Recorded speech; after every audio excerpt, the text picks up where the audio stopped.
ఒక్క అమెరికాలో కాదు, మీరు ఐర్లాండ్ పోయినా, ఆస్ట్రేలియాకు పోయినా, లేకపోతే యూరోప్ పోయినా, కడాన ఆఫ్రికాకు పోయినా, ఎక్కడ చూసినా తెలుగు వారే కనపడుస్తున్నారు. ఎట్టయితే హైదరాబాద్ లో ఒకప్పుడు జూబ్లీ హిల్స్ కు వస్తే రిచెస్ట్ పీపుల్ ఉంటారో, పాష్ లొకాలిటీ కనపడుస్తుందో, ఏ దేశానికి పోయి గుడ్డిగా మీరు అక్కడికి వెళ్ళి పాష్ లొకాలిటీ ఏదని అడిగితే అక్కడ పోయి తెలుగు మాట్లాడితే మీకు తెలుగులో మాట్లాడే వ్యక్తులు దొరుకుతారు. అది ఈరోజు మనం సాధించిన విజయం. కొన్ని సిటీస్ లో చూస్తే ఇక్కడ కంటే అక్కడ మొత్తం విజయవాడ, హైదరాబాదు, వరంగల్ మారుగా అక్కడ కూడా రాణించే పరిస్థితికి వచ్చారు.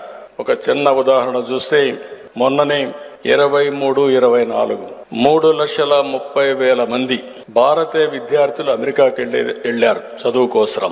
వారిలో 56% తెలుగు వాళ్ళు. అంటే 3,30,000 మందిలో 1,85,000 మంది తెలుగువారు అమెరికాకు చదువు కోసం పోయారంటే దాన్ని బట్టి అర్థం అవుతుంది, నాలెడ్జ్ ఎకానమీ భవిష్యత్తులో కాదు ఎప్పటికి కూడా తెలుగు వారి సొంతం, దాంట్లో అనుమానం లేదని చెప్పి కూడా నేను మీకు తెలియజేస్తున్నా.